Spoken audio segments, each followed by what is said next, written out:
यूं तो लाइफ बड़ी ही स्ट्रेंज है। हम आते हैं और अपने माहौल के मुताबिक एक रेस में लग जाते हैं, पर कभी कभी जब भी हमें फुर्सत मिलती है या जब हम छोटे थे तो कई सारे सवाल हमारे जहन में आते थे। और खास तौर से जब हम कोई इंफॉर्मेशन पढ़ते हैं तब तो कई सारे सवाल हमारे दिमाग में उपजते ही हैं।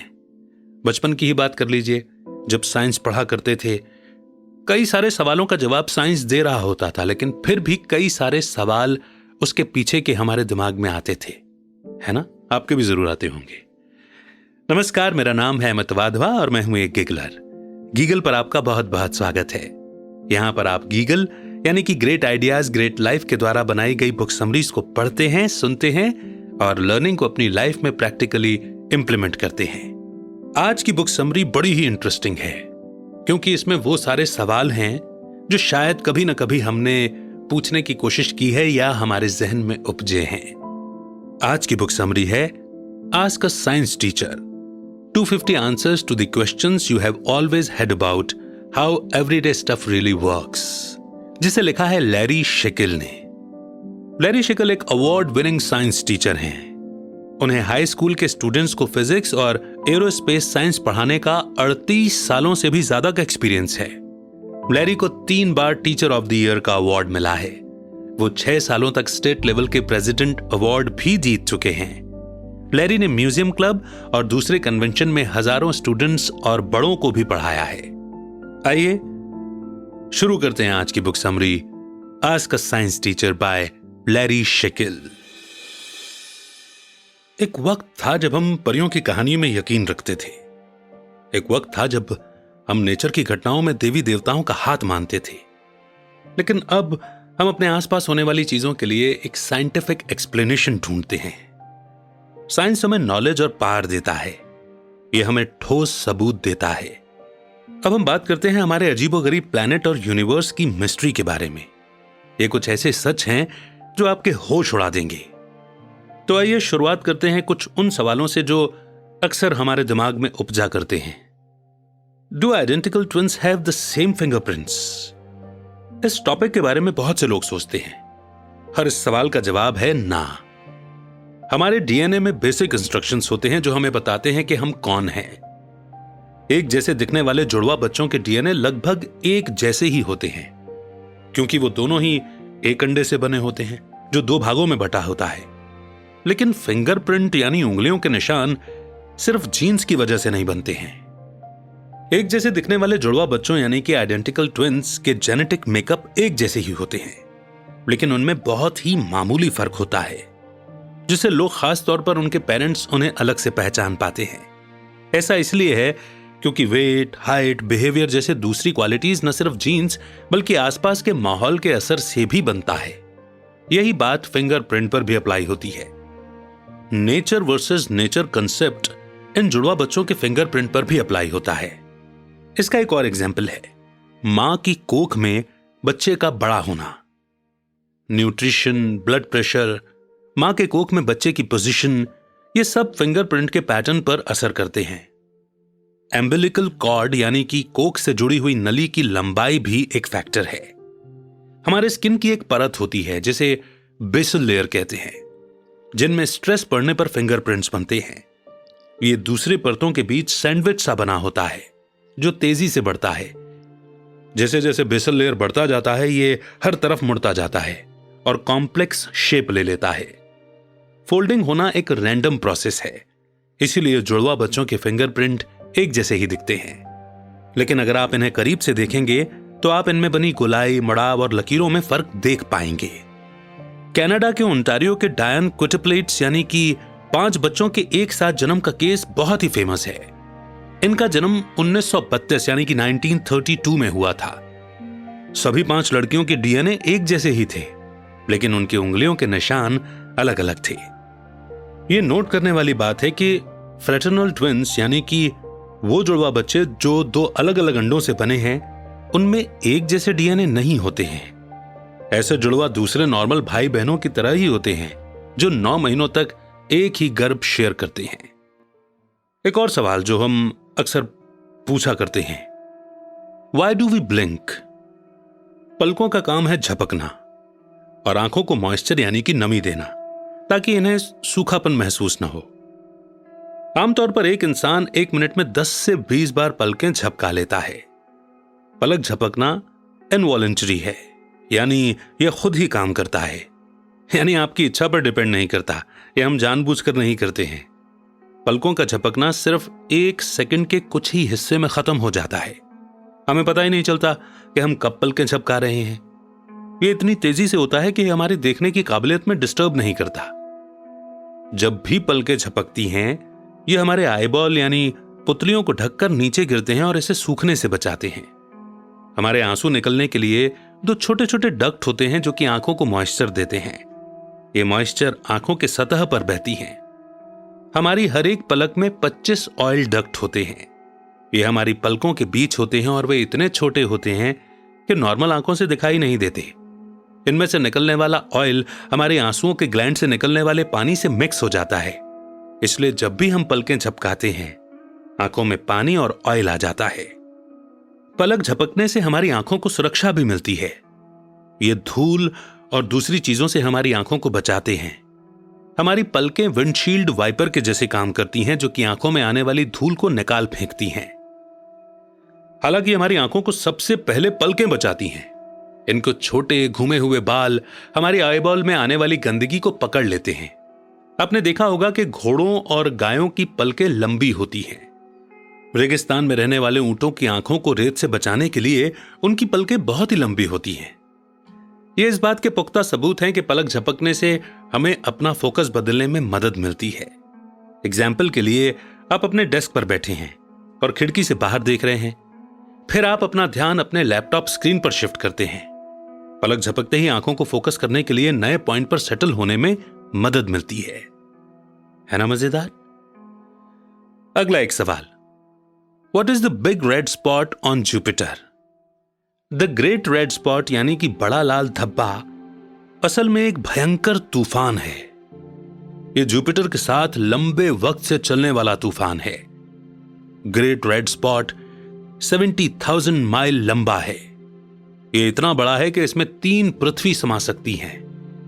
यह एक बहुत बड़ा तूफान है, एक हाई प्रेशर तूफान, और यह हमारे सोलर सिस्टम का सबसे बड़ा तूफान है। ये काउंटर क्लॉकवाइज यानी कि घड़ी की सुई के डायरेक्शन के ठीक उल्टा घूमता है और इसका एक चक्कर 7 दिनों तक चलता है। इस ग्रेट रेड स्पॉट को 1664 में रॉबर्ट हुक ने खोजा था, जो कि एक इंग्लिश साइंटिस्ट और आर्किटेक्ट हैं।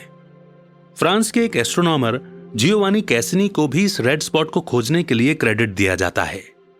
दोनों ने 1664 में अपने दूरबीन के सहारे जुपिटर को देखा। ग्रेट रेड स्पॉट का रंग पिंक और ऑरेंज है। यह रंग जुपिटर में केमिकल के रिएक्शन की वजह से होता है। जुपिटर के अंदर से निकलने वाले केमिकल, जिसमें खास तौर पर फास्फोरस मिला हुआ है, यह केमिकल तूफान के साथ मिक्स हो जाता है। ग्रेट रेड स्पॉट जुपिटर पर 345 से ज्यादा सालों से है। जुपिटर एक गैस प्लैनेट है और यह एक बहुत बड़ा गैस का गोला है। इसके एटमॉस्फेयर और सतहों के बीच कोई भी बाउंड्री नहीं होती, जैसा कि हमारी पृथ्वी पर होता है। जुपिटर पर गैस सेंटर के करीब आने पर मोटा होता जाता है। यह गैस लिक्विड में भी बदल सकता है। जुपिटर के सेंटर में एक सॉलिड कोर होता है, जिसके बारे में साइंटिस्ट अभी तक सही नहीं बता पाए हैं। दूसरे सभी प्लैनेट्स को एक साथ रखा जाए तो भी जुपिटर इन सबसे 2.5 टाइम्स यानी कि 2.5 गुना बड़ा है। इसलिए इन प्लैनेट्स को रोमन गॉड के नाम पर रखा गया है। जुपिटर हमारे अर्थ से 318 टाइम्स यानी कि 318 गुना ज्यादा बड़ा है। इसके 67 मून यानी कि 67 चंद्रमा हैं। इसके 4 सबसे बड़े चांद की खोज 1610 में यानी कि 1610 में गैलीलियो ने की थी। एक और सवाल जो हमारे जहन में घूमता है, When is Halley's Comet going to come around again? Halley's Comet यानी कि धूमकेतु जुलाई 2061 में फिर से आएगा, जो कि अब से 40 साल बाद है। इसकी खोज करने वाले शख्स एडमंड हैली हैं। वो एक इंग्लिश एस्ट्रोनॉमर थे और आइजैक न्यूटन के दोस्त भी। 1705 में हैली ने न्यूटन के लॉ ऑफ ग्रेविटी का यूज कॉमेट के ऑर्बिट को आकाश में कई 100 सालों तक के उनके पोजीशन को ढूंढने और कैलकुलेट करने में किया था। हैली ने पाया कि 1531, 1607 एंड 1682 में देखे गए कॉमेट के ऑर्बिट एक जैसे ही हैं। ये कॉमेट दोबारा कब आएगा, इसे कैलकुलेट करने के लिए ग्रेविटेशनल फॉर्मूला का इस्तेमाल किया। उसे यकीन था कि ये 1758 में फिर से वापस लौटेगा, लेकिन 1742 में हैली की मौत हो गई। वो अपनी भविष्यवाणी को सच होते हुए नहीं देख पाए। ये कॉमेट 25 दिसंबर 1758 की रात को देखा गया था।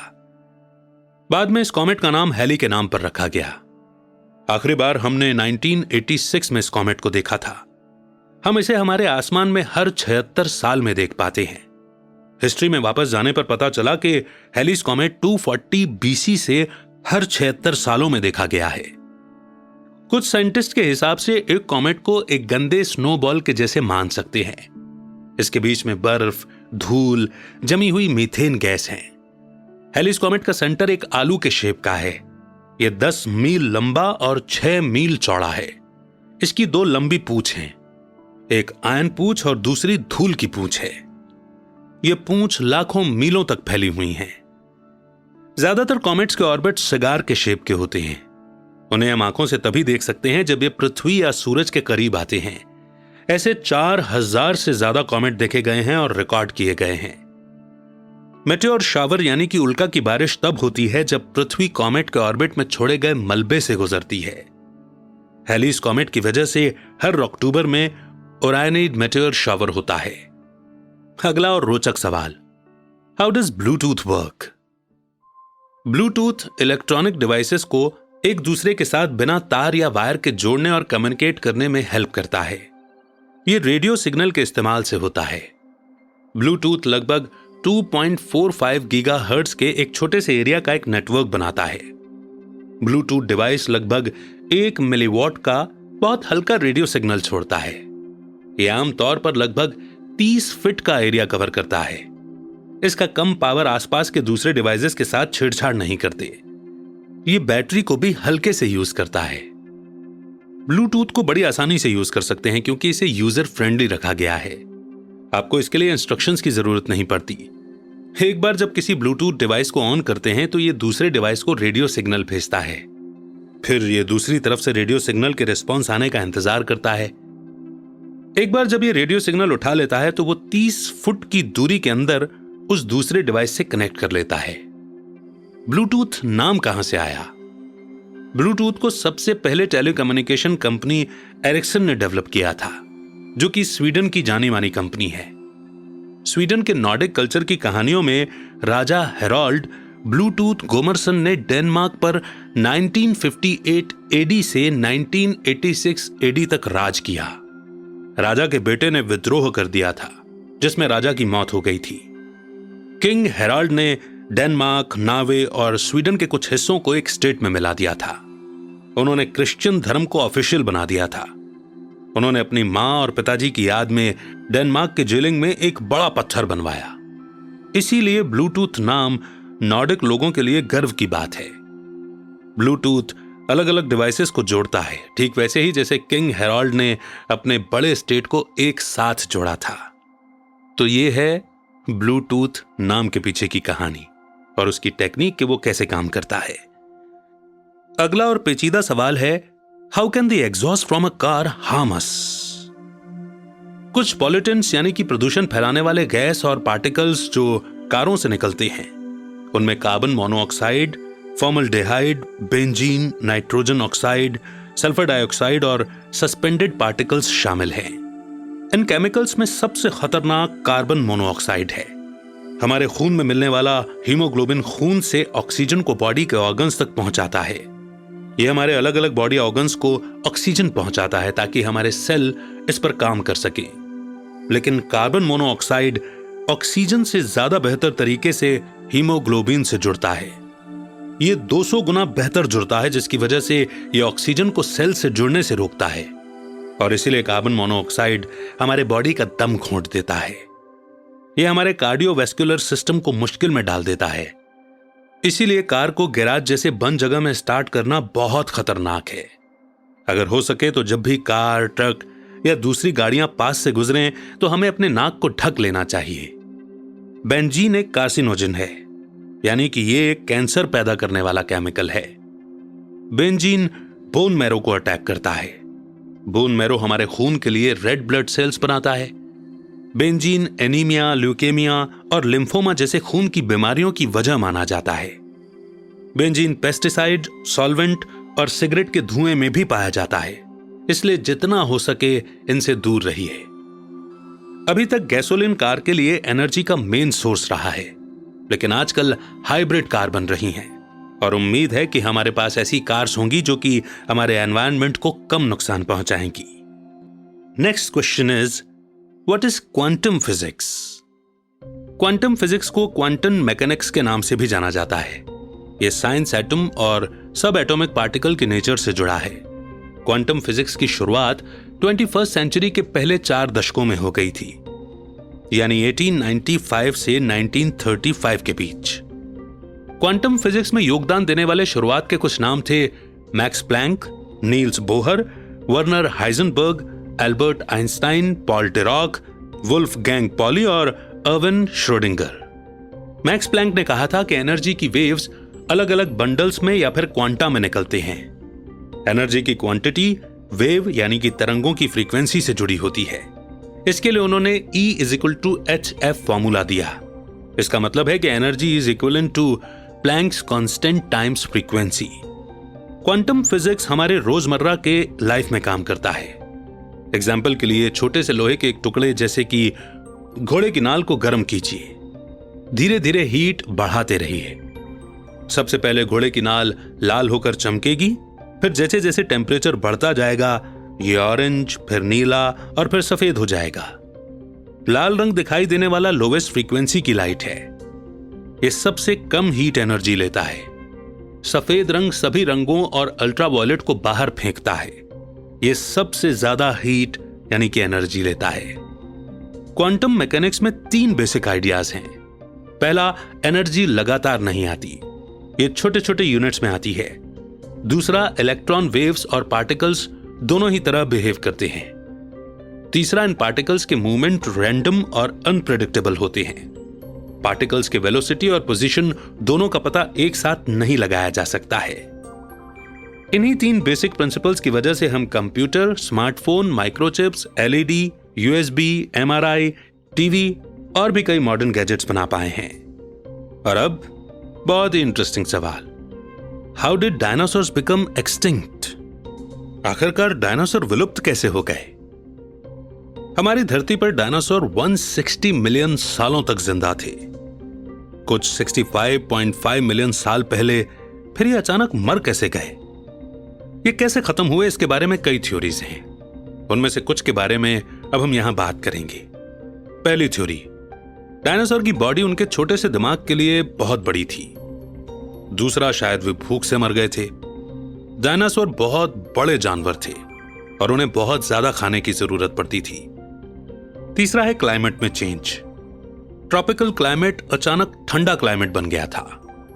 एक और थ्योरी है जो कि सबसे ज्यादा मानी जाती है, जिसमें यह कहा गया है कि 65.5 मिलियन साल पहले एक कॉमेट या एक बड़ा सा एस्ट्रॉयड धरती से टकराया था। इरिडियम एक ऐसा एलिमेंट, एक ऐसा तत्व है जो कि मेटेओराइट्स और एस्ट्रॉयड में बहुत ज्यादा मात्रा में पाए जाते हैं। 1980 इटली में लुइस और उनका बेटा वॉल्टर अल्वारेज ने जमीन के नीचे इरिडियम पत्थर ढूंढा। इरिडियम की लेयर की गहराई 65.5 मिलियन साल पहले की है। बाद में धरती के अलग अलग हिस्सों में उसी गहराई पर वही इरिडियम की लेयर पाई गई। 1991 में जियोलॉजिस्ट ने मैक्सिको के युकाटन पेनिनसुला में चिकसुलप क्रेटर पाया। यह क्रेटर यानी कि गड्ढा 65.5 मिलियन साल पुराना है। यह 110 मील लंबा था।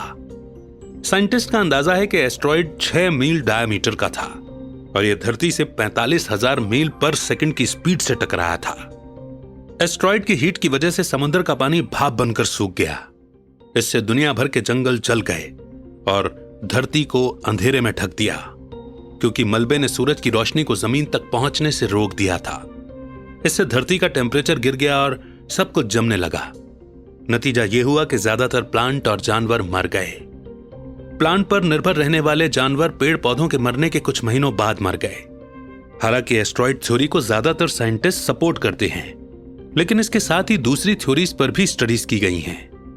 इंडिया में 65.5 मिलियन साल पहले बहुत बड़ा ज्वालामुखी फटा था, जिसके धुएं ने आसपास के मौसम को बदल दिया था, जिसकी वजह से डायनासोर मर गए थे। दूसरे साइंटिस्ट का मानना है कि एस्ट्रॉइड का इंपैक्ट और ज्वालामुखी का फटना एक ही समय पर हुए थे, जिससे सभी जानवर और प्लांट्स मर गए। बढ़ते हैं अगले सवाल की ओर और साथ ही पाएंगे उसका जवाब भी। When and how did E. coli develop? Escherichia coli या ई कोलाई एक बैक्टीरियम है जो कि आमतौर पर मैमल्स के निचले डाइजेस्टिव सिस्टम में पाए जाते हैं। इनके कुछ टाइप या स्ट्रेन होते हैं जो कि बीमारी फैलाते हैं और मौत की वजह बनते हैं। थियोडोर एस्चेरिच एक जर्मन डॉक्टर थे जिन्होंने 1885 में इंसानों के स्टूल टेस्ट में ई कोलाई को ढूंढा था। इसलिए इस बैक्टीरिया के जीन्स नाम में एस्चेरिचिया उनके नाम पर रखा गया और बैक्टीरिया का स्पीशीज नाम कोली है क्योंकि यह इंसान के पेट के कोलन में पाया जाता है।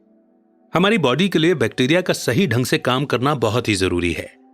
बैक्टीरिया हमारे खून में विटामिन के और विटामिन बी कॉम्प्लेक्स जैसे विटामिन पहुंचाते हैं।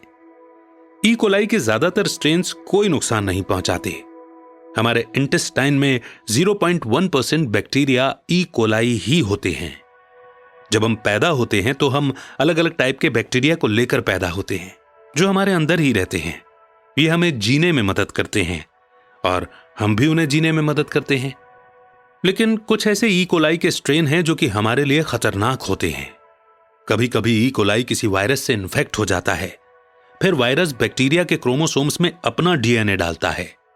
हर बार जब एक बैक्टीरियम के सेल डिवाइड होते हैं तो वायरस का डीएनए नई सेल्स के अंदर वायरस का डीएनए पहुंचाता है। ई कोलाई O157H7 खतरनाक स्ट्रेन्स में से एक है।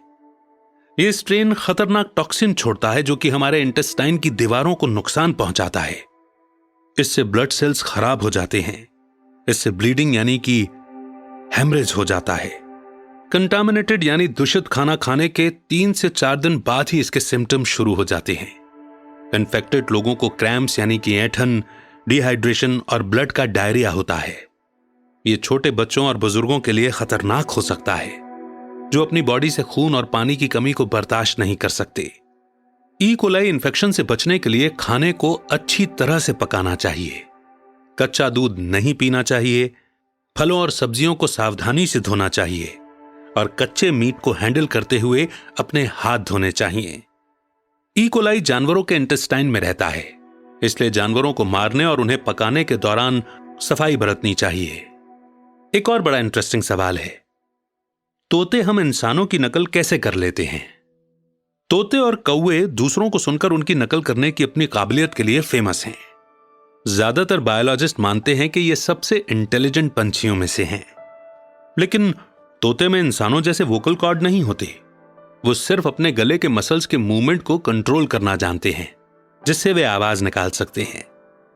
गले में ट्रेकिया के शेप और गहराई को बदलने से अलग अलग आवाजें निकलती हैं।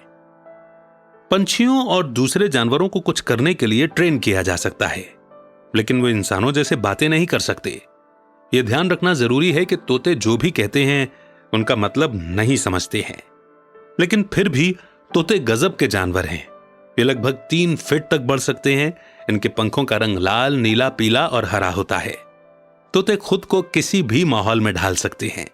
शायद यही वजह है कि सदियों से समुद्री लुटेरों ने उन्हें पालतू जानवर बनाया है। तोते गर्म जगहों में रहते हैं, लेकिन वे ठंडे मौसम में एडजस्ट कर सकते हैं। अगला सवाल है, is there no air in space? How is there air on our planet? जब हमारी पृथ्वी नई थी तब लाखों ज्वालामुखी से स्टीम यानी कि भाप निकलता था। स्टीम पानी का एक रूप है जिसमें 1 ऑक्सीजन एटम और 2 हाइड्रोजन एटम होते हैं। इन ज्वालामुखियों से अमोनिया और कार्बन डाइऑक्साइड जैसी गैसेस भी निकलती थी। अमोनिया में 3 हाइड्रोजन एटम और 1 नाइट्रोजन एटम होते हैं। कार्बन डाइऑक्साइड में 2 ऑक्सीजन एटम और 1 कार्बन एटम होता है।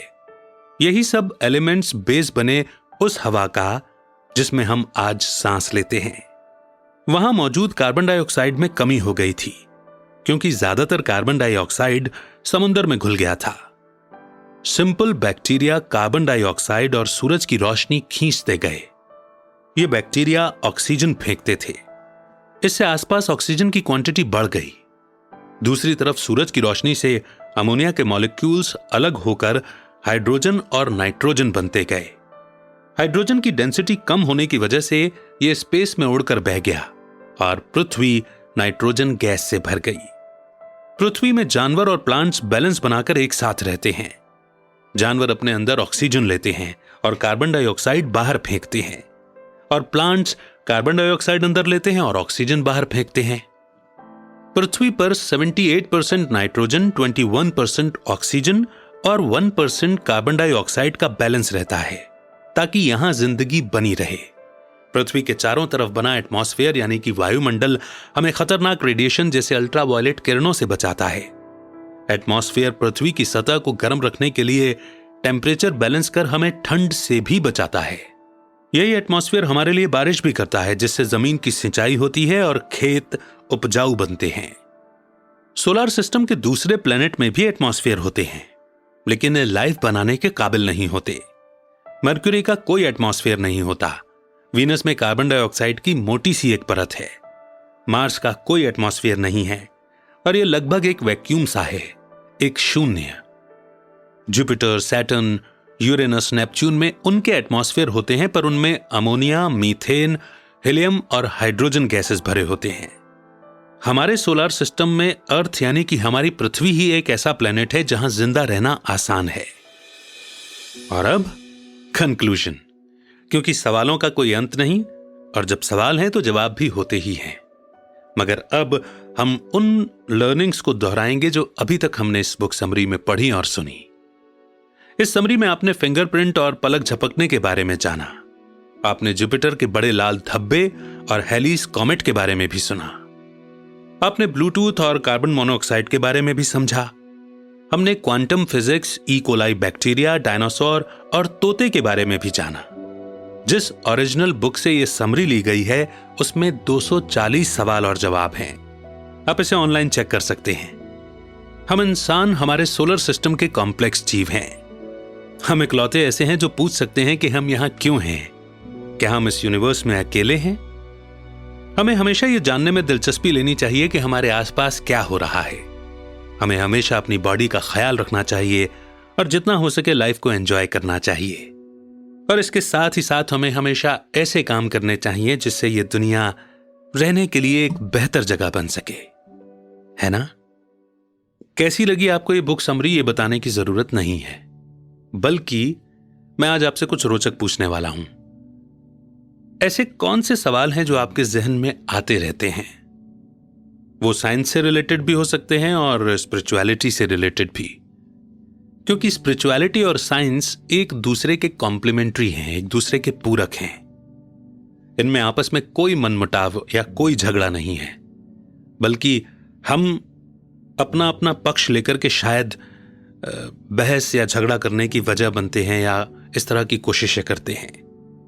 बहरहाल हम उन सवालों की बात करते हैं जो सवाल हमारे जहन में आते हैं, जिन सवालों के जवाब हम ढूंढ रहे हैं या हमने किसी से पूछे हैं या पूछना चाहते हैं।